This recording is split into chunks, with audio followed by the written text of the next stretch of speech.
Hey, this is Christian Roldan. And Jordan Morris from the Seattle Sounders Football Club. And you're listening to This is Nos Odietis. This episode of Nos Odietis is sponsored by Full Pull Wines, a Seattle-based wine retailer and proud sponsor of Nos Odietis since 2011. Full Pull was founded in 2009, is based in Seattle, and is owned and operated by longtime Sounders supporters. They offer the best boutique wines of the world to members of their mailing list, with special focus on their home, the Pacific Northwest. Here we go. Come on! Hey, O'Shan! Let's go! A sideline fry! The Seattle Sounders have done it! MLS Cup winners! Here comes Ray Gibbs through the middle to crown it for Seattle! And now they truly can start the celebrations. It's the Sounders MLS Cup. Nicola Dero leaves absolutely no doubt! The Sounders rule the region! Seattle Sounders is gonna do it! They've scored! They've scored! Finally! This feels fucking awesome. This is a tiny dog. Is that what you young people call twerking? That podcast says cheated! You wanna win? This is the Seattle Sounders, bro.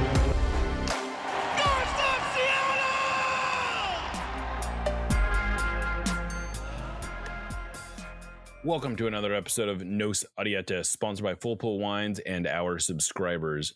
We're recording on Tuesday, July 2nd, 2024. I am your host, Jeremiah Shan. Joining me today is my co-host, Aaron Campo, and our engineer, Lickett. We finally have a bona fide winning streak to talk about. Fresh off their 7-point week, the Sounders followed that up with another come-from-behind win, this time beating the Chicago Fire 2-1. Like their previous two results, the Sounders needed to come from behind in this one, but after playing some of their least inspiring soccer of the season during the first 30 minutes or so, they recovered to have one of their best halves of the season. Both goals came from the penalty spot, but they were the product of continuous pressure, with Albert Rusnák converting the game winner in the 92nd minute. It marked the first time in Sounders history that they'd won 2 consecutive games in stoppage time. They're still barely in the playoff spot at number 9, but after going 6-2-4 in league play over the last 2 months, they're just 3 points out of the number 4 spot. Things really do seem to be trending up, Aaron, even if they aren't quite what they want them to be. This is kind of what, like, this is good, right? Like this feels like they are vaguely back in this. I think that for the last several months, we'll go with couple months. That's couple. The Sounders have been about what we expected them to be, I think, at the start of the season. And I think we've been cautiously alluding to that for a little while now, but I think I feel pretty confident in that those first 5 games were an aberration, and that the team that we have is sure as hell not perfect. They can be very frustrating. They are not the world's most exciting team. Although, you know, they've been pretty exciting the last few games, I guess, just not maybe in the way that is ideal, the right kind of excitement, I suppose, but it's been fun to watch. But yeah, you know, they're a team with flaws that is really, really good at certain things, that has remembered how to win games, difficult games. You know, at no point over this stretch have the Sounders looked great for longer than a half or so. Right. Yeah, that's a good point. But Minnesota, they were probably good. That's true. That's true. Minnesota, they did look pretty, good for the whole game. Yeah.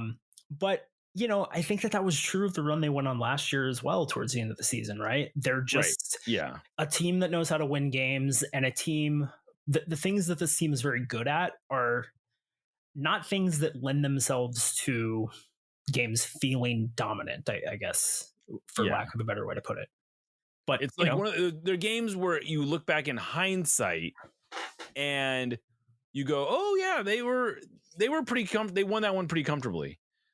But they aren't games that you like you said, they aren't games where in the moment they feel easy. Yes. Yeah, I think that's a great way to put it. It's weird, like the Chicago game, they went into horrible half. As bad maybe as the first half against Houston, just playing a much worse team and at home. I still felt relatively confident they were going to win that game. And even up until, I mean, they get the penalty to win the game in stoppage time, I still felt very confident they were going to find a way to score in that game. And I don't know why. I had the same. Yeah. But I just did. And I think that the Sounders are also maybe starting to remember that they're capable of doing that. And I don't want them to make a habit of it. I'd like them to go back to winning games the way they did against Minnesota. New England has been better lately, but they're a bad team that the Sounders should beat at home. It'd be nice if it was a little more comfortable, than the last few. Well, we've talked about this early in the season, especially. Like, maybe their biggest flaw wasn't that they were losing games; it was that they were boring as fuck. Yes, and at the very least, the last 2 weeks, this has been a fun team to watch. These have been fun games. Like, even going back to the RSL, going all the way back to the RSL game. Like, don't count the Kansas City game. That was awful. I don't want to relive that at all. But basically every other game they've played during the last month or so has been entertaining and fun. 80. Here's a crazy stat for you. Currently, 81% of the Sounders games have been decided by 1 goal or less, meaning it was a tie. Yeah. They are still sort of punching below their weight in terms of what you would expect them to be getting points wise out of those games. They're only getting 1.29 points per game, which is pretty close to their overall points per game. But it's not the worst that like the thing that killed them in 2022 is they went 7-15-5 in 1 goal games. Right now they're 5-5-7. So it's, they're doing a little better as far as that goes. Or they're doing a lot better than they were in 2022. But I don't know. It's just, it lends it. My point being is they play a lot of close games. 81% would be, if they end up at this high of a percentage, this would be the highest percentage of 1 goal games they've ever played, at least under Brian Schmetzer.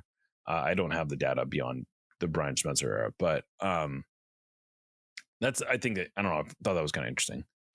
Yeah, it is. They don't make it easy to watch. I'll say that. No. From an emotional perspective, at least.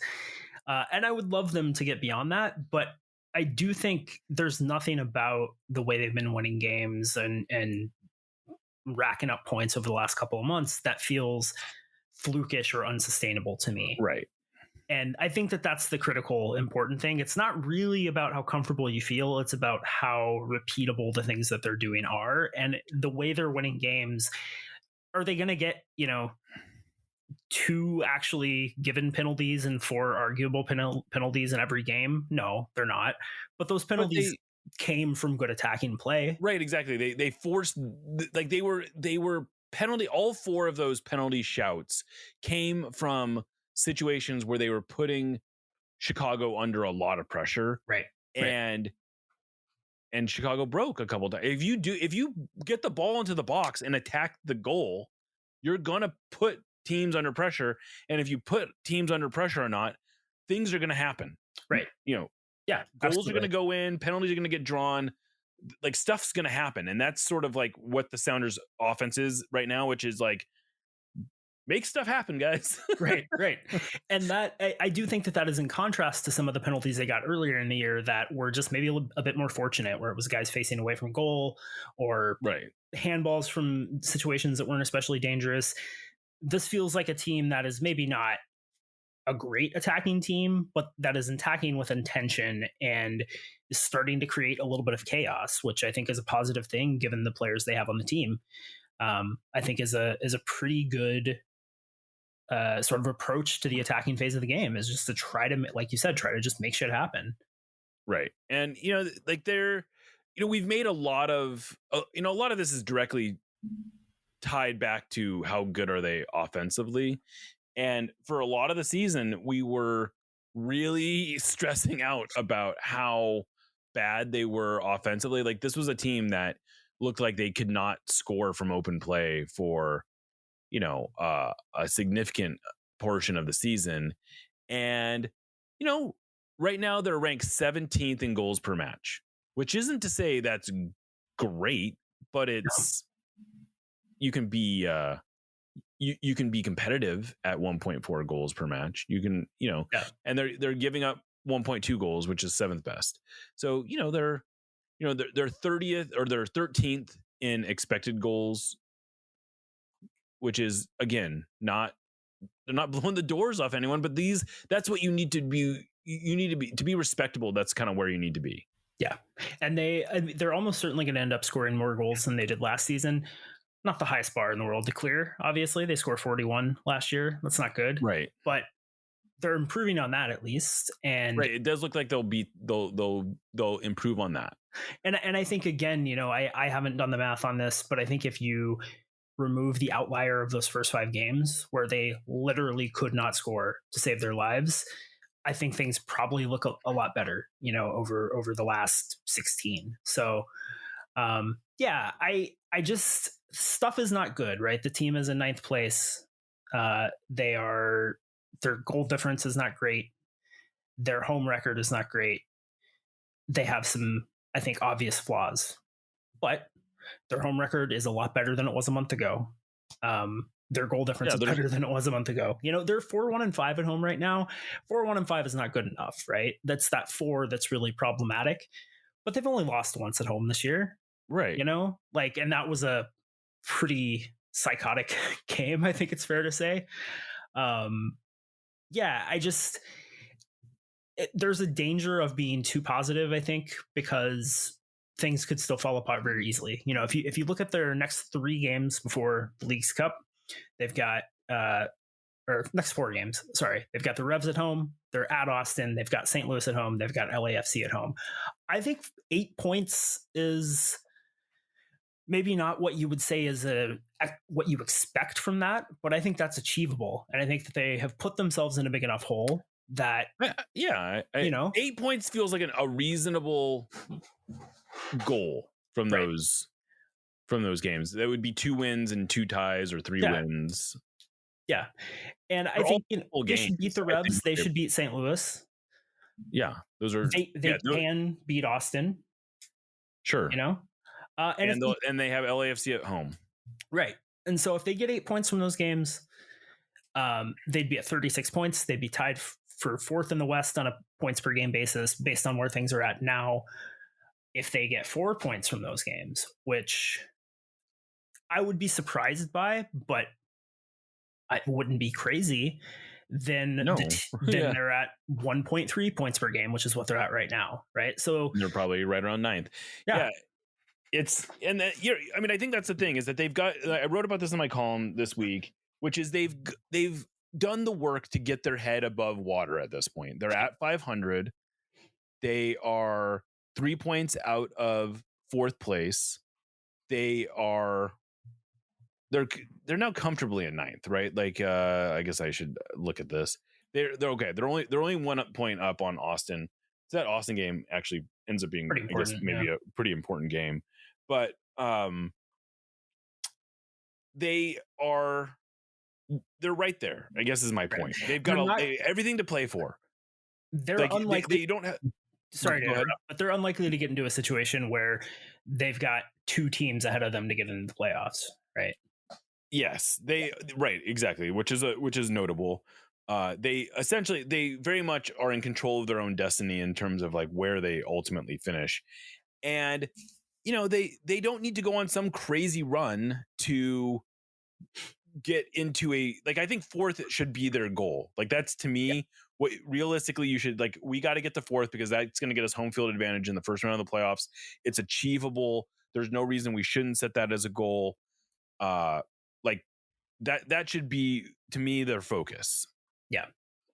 That feels very realistic. Like if they play the way that they have played for the last 2 months over the last 13 games of the season, they will finish 4th. I don't have any question about it. If they play at a 1.8 point per game pace for the rest of the year, they will finish 4th. No doubt about it. Yeah. And if they play at 1.8 points per game and don't finish 4th, you sort of, you take your chances. Right.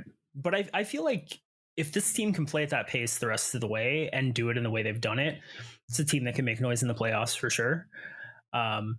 And yeah, I think back a lot to people talk about the 2016 season in the context, of major comebacks from a big hole for obvious reasons. But I think a lot about the 2018 season, right? And just like how quickly things can turn around, where the Sounders through 21 games in 2018 had 26 points, which is 2 fewer than they have now. And they ended up on, I think, 51, right, that year. And they finished 54. 59 in 2018. Oh, 59. Yeah. I mean, they went on a crazy 51 was run last at the year. second half of that year, but Right. I'm not expecting the Sounders to win.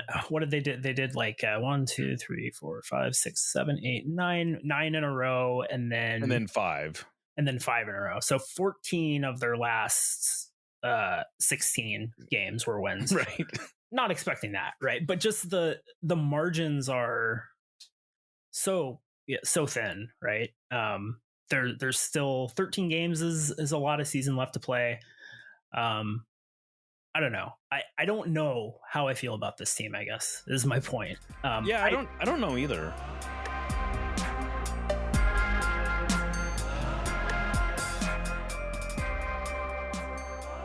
Yeah. I will say this: they got to win this game against the Revolution. This is Yes. It's not a literal must win in any like way that we're used to saying it, but their ability to position themselves absolutely. If this is a game they have to win, and they gotta, I think they probably have to win the St. Louis home, like that St. Louis home game too, and then they sort of take their chances with LAFC at home and take their chances with Austin on the road.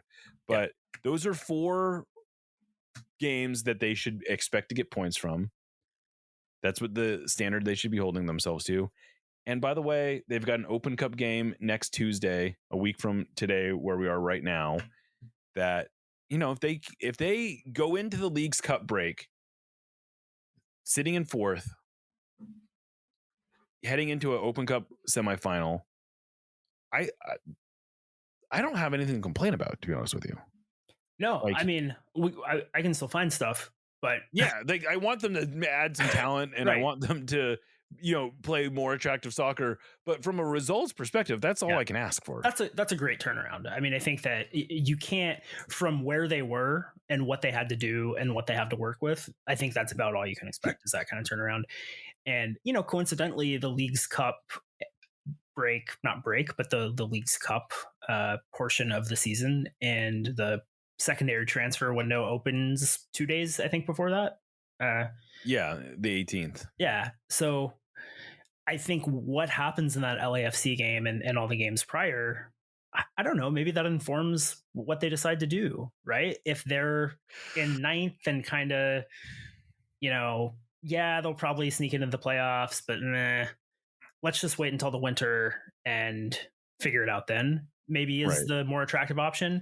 If they're in 4th and they're looking good and you feel like, hey, this team could actually win an MLS Cup, if add a goal dangerous winger or whatever, right, then that probably hopefully changes the equation a little bit. So yeah, it's a huge 4 games coming up. We said that about the last 4 games because the hole they put themselves in the beginning of the season means that every stretch of games is important from here on out, right? Unless they go on some crazy tear and get themselves into favorable playoff position comfortably. But even then, you don't want the momentum to die, right? So, they have made the season interesting, and lately that seems positive. That seems like a positive thing. Yeah. So let's dig a little bit into the state of things right now. It does feel like the Sounders should go out and add something, talent wise. But I can also understand, I will say I understand the desire to at least really understand what you have before you go out and do something. Sure. And the big question is, is Pedro de la Vega back? Is he healthy? Is he, if he's a starter by the end of this, if he, let's just say he starts the LAFC game, that to me changes the way you approach the, that's one less player you feel like you have to replace, right? That's one less open starting spot. And that's it's good. That's good information to have, I suppose. But if he's not available, if he gets hurt again, at that point you probably have to assume like we don't know if we're going to have him. You have to treat him like he's not on the roster, right? Like he's pure bonus. I don't know. I don't know where I was going with that, but I think the other player who has suddenly emerged, and I don't know what to make of him, frankly, is Paul Rothrock. Like, is he? I don't think he's a starter. I think he's probably best used as sort of like a spark off the bench. But man, the Sounders sure do look a lot better when he's on the field, don't they? They do, yeah. I mean, I think that part of that is just the things that he's doing are things that other players are not doing. And he doesn't even need to be doing them at a super high level for them to be effective, right? He's just causing problems. He's running at guys. He's bringing a lot of energy to games. He's providing another runner, which I think is huge. I think is a really underrated benefit that he brings. But I also don't want to be patronizing to him or take anything away from him. Like, he is producing. He is doing good things. He's making things happen. And that's not luck. He's not, lucking into those things. Like, he's doing positive things on the field. And, it's been super important. And I think the guy that I am beginning to really think he resembles a lot is Lamar Nagel, where he has a limit to his upside. He has a limit to his ceiling, but he's going to do positive things for you on the field if he's getting playing time. And right now, I mean, the Sounders just need somebody to do positive things for them in the attack and to give them another outlet, to give them another willing runner, and to give them somebody who's going to attempt to make things happen and press and do all of the little things, that I think add up to being important. And he's absolutely providing that. At the same time, it's, he's not a guy who has played himself into not being a guy that you're actively looking to upgrade on, right? Like, nobody's going to say, we can't go out and sign a goal dangerous winger because he's going to take Paul Rothrock's minutes, right? Like, right. But I'm super glad he's gotten these runouts and gotten an opportunity to play and show what he can do, because what he can do has been super positive. I don't think you can really underestimate how important that's been to their turnaround. Well, and I do think that there's the nice thing about his game is that there's potentially always sort of a place for a guy like that. Like, he doesn't need to be a 90-minute player to be effective. He's showing that he can be effective with limited time on the field. And, it's, like he even said it today, he's already seeing that opponents are playing him differently and that they're already sort of adapting to his tendencies. But theoretically, that should just open up other, like, it's all trades, right? It's all trade-offs. And if they're paying more attention to Paul Rothrock, that just means that theoretically they're paying less attention to a Jordan Morris or, Raul Ruidiaz or an Albert Rusnák or whoever else. And so theoretically that just opens up more space for them. So, that's a good problem to have. And, like I'm really excited to see what he's doing. I think the player who is a little bit more in danger of losing a role is Leo Chu, who does seem like he's someone who it doesn't feel like it seems rare that he's effective off the bench, and he sort of needs these longer runouts, but he's still not doing enough with the runouts he's getting, I think. Yeah, I think I agree with that. I like Leo Chu, but there are a lot of players like this, especially I think players with his skill set in the his position, who can do incredible things and be so dangerous in the attack, whether it be directly being goal dangerous or setting up other players, running at guys, doing positive things that way. But he can also just have huge long stretches where he's completely anonymous. Right. And it's like, yeah, obviously, if he could be that guy when he's at his best for 90 minutes every game or 30 minutes every time he came in, provide that kind of performance, he wouldn't be playing in MLS, right? So that's like part of the trade-off, is that sometimes you're just going to get more inconsistent players when they have those abilities, but he's just not showing it as frequently as I think you would hope for somebody who has been kind of an automatic starter when he's been healthy, I guess. And I think especially with De La Vega coming back, when you say who's the guy who's going to make way, I mean, for me, it's probably Rothrock, right? Because he can't do some of the things Leo Chu is capable of doing, but that it's even a question is kind of crazy to me. Yeah, I mean, it'll be interesting to see what they do, because it's also maybe not as simple as that, because I think we also are going to get into a situation where, is Alex Roldan the starting right back, or is Christian Roldan better served? Because Christian Roldan, I think, is going to be on the pitch regardless. Sure. Like, I don't think he's the player who's going to get sacrificed in a post Pedro de la Vega becoming a starter universe. I think he's going to be on the pitch one way or the other, and it might be at right back. It might be De La Vega on the left or on the right, and Leo Chu on the left, or Christian Roldan on the right and De La Vega on the left.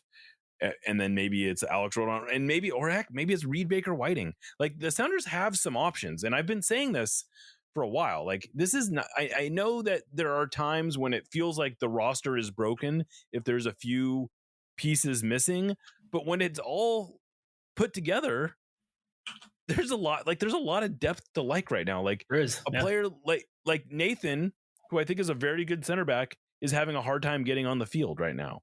John Bell is out, he missed the last couple of games while he was with Jamaica at the Copa America. He can barely get on the field. Reed Baker Whiting is going to have to find minutes. We deal with this question in the mailbag later this week, but like, Cody Baker is barely getting on he's not even making game day rosters. And this is a player who looks like a perfectly capable defender. So, there's a lot of pieces here that I think add up to a competitive roster. And, I still want to add to it, but when it's healthy, it does look promising. Yeah, it definitely does. And there are a lot of different, I like that the pieces are not like for like interchangeable. I like that your options at left back are Nuhu, Bell, Nathan, I guess theoretically, or Reed Baker Whiting, who is a completely different player, right? Right. Chu and Rothrock, completely different players.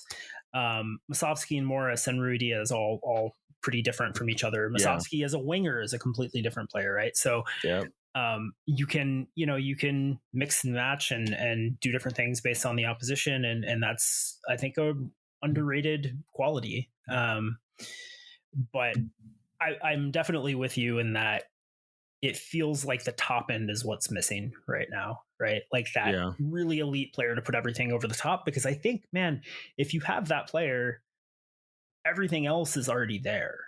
And I think you've got to hope that Pedro de la Vega can be that player the rest of the year. And then you could maybe find another one of those guys in the off season to really take this roster to the next level. And that it doesn't get blown up to a point where you have to do, major surgery. Yeah. I mean, I guess another thing I hadn't even considered is, I suppose there's even a way that you can construct this where Rui Diaz is the 9 and Morris is coming off one of the wings and De La Vega's on the other. And anyway, there's lots of, you could. I don't necessarily think that's their best look, but sure. Anyway, all right. Well, that feels like a pretty good place to call it. We're going to do a preview episode of the New England match later in the week. We also have a mailbag episode coming up later in the week where we're going to deal with a lot of sort of the other ancillary issues surrounding this team. But I think that's it. I think that's what we got.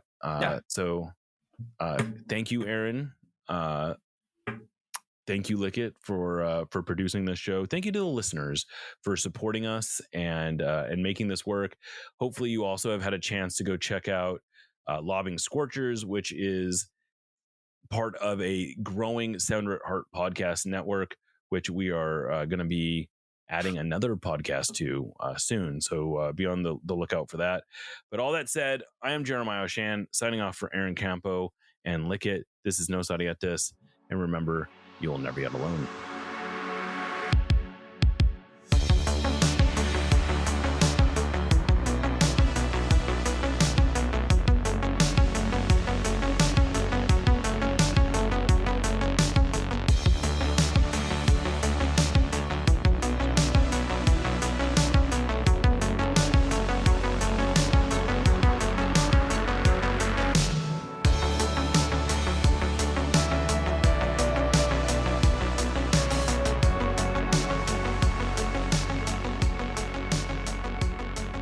We love you.